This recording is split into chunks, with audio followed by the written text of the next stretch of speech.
রাজধানীর পল্লবীতে শিশু রামিসা ধর্ষণ এবং হত্যার ঘটনায় খুব দ্রুততম সময়ের মধ্যে বিচার প্রক্রিয়া শেষ করতে সবকিছু করা হবে জানিয়েছেন আইনমন্ত্রী মোহাম্মদ আসাদুজ্জামান। আর ঘটনাটি মর্মান্তিক উল্লেখ করে তিনি জানিয়েছেন, এই অপরাধের দ্রুত বিচার সম্পন্ন করে একটি দৃষ্টান্ত স্থাপন করতে চায় তারা। সচিবালয়ে নিজ দপ্তরে সাংবাদিকদের কাছে মন্ত্রী এসব কথা জানিয়েছেন। আর মাগুরার আসিয়া, ঢাকার রামিসার ঘটনা মনুষ্যত্বকে প্রশ্নবিদ্ধ করে বলেও আক্ষেপ করেছেন তিনি। সেই সাথে জানিয়েছেন, ধর্ষণ মামলা প্রত্যাহারের বিবেচনাতেই আসবে না।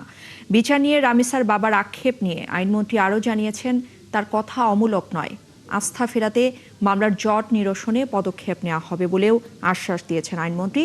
আর এর আগে এক নির্দেশনায় তিনি হত্যা এবং ধর্ষণের ঘটনায় 1 সপ্তাহের মধ্যে তদন্ত প্রতিবেদন দিতে ঢাকা মেট্রোপলিটন পুলিশ কমিশনারকে নির্দেশ দিয়েছেন।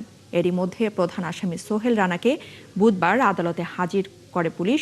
স্বীকারোক্তিমূলক জবানবন্দি দেওয়ার পর তাকে কারাগারে পাঠানোর নির্দেশ দেওয়া হয়। আমাদের পক্ষ থেকে এই বিচার প্রক্রিয়াটাকে সামনের দিকে দ্রুত সম্পন্ন করার জন্য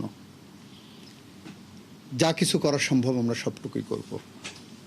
আমি আজকে অফিসে এসে প্রথম যে কাজটা করেছি, পুলিশ কমিশনারকে টেলিফোন করে বলেছি এই মামলার তদন্ত প্রতিবেদন যতটা দ্রুত সম্ভব 1 সপ্তাহের মধ্যে করার ব্যবস্থা করেন। উনি আমার সাথে একমত হয়েছেন। একটু আগে আমার সাথে স্বরাষ্ট্র সচিবের কথা হয়েছে। আমরা এটাকে সর্বোচ্চ গুরুত্ব দিচ্ছি। সুতরাং রামিসার বাবার জবাব, উনি যেটা হতাশা ব্যক্ত করেছেন, সেটার একমাত্র উত্তর হবে যদি আমরা এই বিচার প্রক্রিয়াটাকে প্রত্যাশিতভাবে অতি দ্রুততম সময়ের মধ্যে করতে পারি।